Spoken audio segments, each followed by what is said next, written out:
We've got tips and recipes for healthy living. So for fun and inspiration, come and join us in the raw food world. Welcome everybody, this is Matt Monarch with the Raw Food World TV show. And today is actually Mother's Day in the United Kingdom. Wow, that means it's Happy Mother's Day to Marilyn Smith Stokes. So enjoy this lovely episode with these two lovely ladies doing some mother-daughter bonding. Enjoy. So what are you doing? Well, having filled the composter since last year, we're now taking all the good stuff that's developed at the bottom, and as it's spring, pushing it around the garden to help all the bulbs and all the little plants that are actually up, like all these daffodils. And so what's in your compost? What's been going in here? All vegetables go in here, all peelings, odds and ends of fruit, bits of paper, cardboard that will rot down. And this stuff at the bottom that you're pulling out, how long's that been in there? About 2 years, 18 months to 2 years. Wow. But it starts out like this. Starts out as paper. It's got paper, but it's also got cardboard bits, peelings. It had got very wet, that's why it's got a lot of paper on the top. And this thing is usually packed, right? Just rammed to the brim, especially when Matt and I are around. It's full of fruits and vegetables. And you can often get these composters from local councils, at least in the UK, right? Like this one was, I think it was like £5 or £10 or something. Something like that, yeah. Yeah. They will do this, and they will do the water butts, so you can harvest the water off the roof like we do. Yeah. And this, I mean, this doesn't smell too crazy, and No. it's just packed with little wiggly people and woodlouse, and it's so full of life.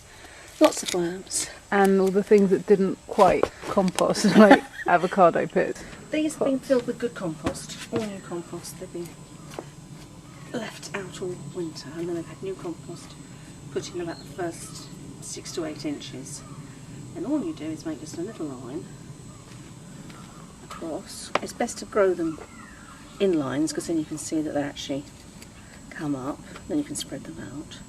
But I start them off in here.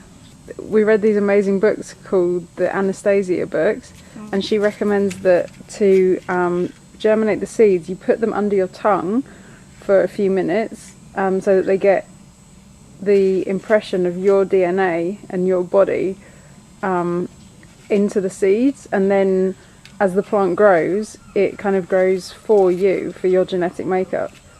And I've never tried it, so I'd like to try. Alright, here we go, my first experience of planting the Anastasia away. We've got 6 little cucumber seeds. I don't remember all the exact details, but put them under the tongue. I think it was for 7 minutes, so we might not stay filming the whole time.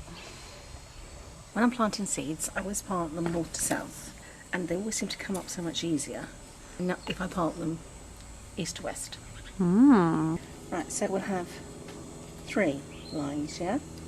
So it's going to be cucumbers, bell peppers, and melon. So my first ever Anastasia seeds.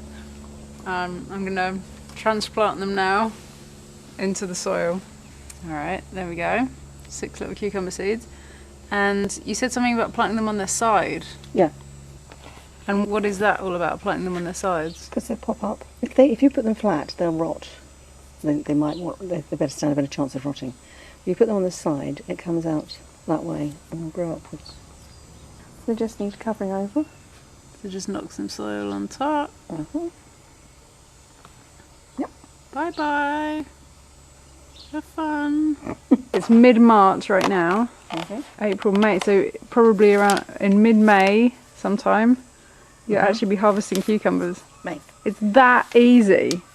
Just get some seeds, put them into some soil, and see what happens. In a couple of months you'll have actual food. Alright, so now we've got some sweet peppers and some charente melon. These I think will grow quite big, so I think we'll have 3. I don't think we need more than 3. 3 peppers, ladies and gentlemen. 3 peppers. We'll spread them. Dum, dum, dum. We have faith that these are going to grow. Alright, and I'm going to have melon seeds. 3 of those as well. These are organic lettuce, mixed leaves, so you can just sprinkle them over, and as they come up you can pick them and eat them as you go. You don't have to wait till they've got into a whole lettuce. This is what we have left. And you literally just sprinkle them.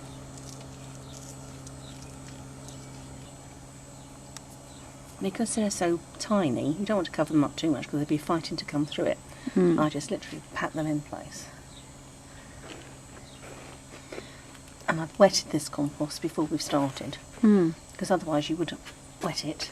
But if you wet these tiny little ones, they just all wash to one side. In here we're going to put the carrots, aren't we? Right. But these have to go deep, because obviously the length the carrot goes down. These we normally pick when they're very young, about as big as our fingers. And you know they're there when you've got all the green fern coming out the top. And just pull 1 or 2 and see what it looks like. So we just take a sprinkling.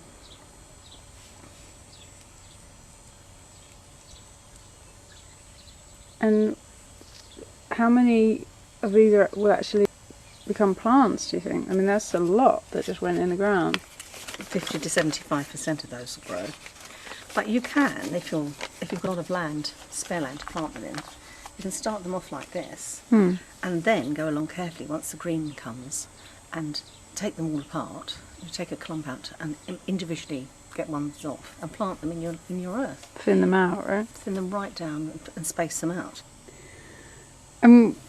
You've grown a lot of foods at other times, right? And you grew up in a house where there was food growing. What kind of things? Cauliflowers, cabbages, potatoes, tomatoes, lettuce, cucumber, peppers, anything basically that you can think of that you'd want. You could grow, because it was quite easy. It's a very easy thing to do once you get started and getting the right seeds and getting the right weather. And what kind of things did your mum grow? She grew basically the same. She grew everything that you'd want out of a vegetable garden.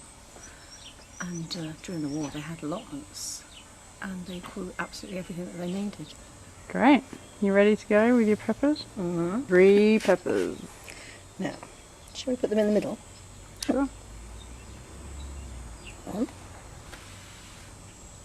2, 3.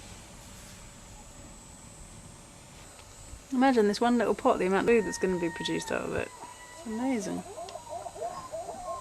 Well, once they get to the size you can actually handle, the big ones, like the melons, I'll probably take them out and replant them into an individual pot this size of their own. Okay. And the carrots will stay where they are, and the lettuce will stay where they are. But these we will split up once they've come up. So what are you doing now? I'm just marking them up. This is an indelible pen, so it won't wear off. I put the date on, I planted them, and what's in there, because I never remember otherwise. Have you grown raspberries before? Yeah, we used to grow raspberries, loganberries, blackberries. Wow, so this raspberry plant cost £1. I think you make your money back in 1 summer. Oh, easy.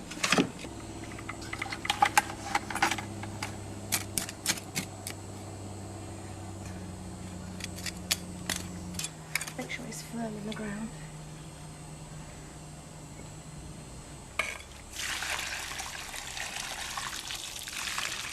This is the first we took out.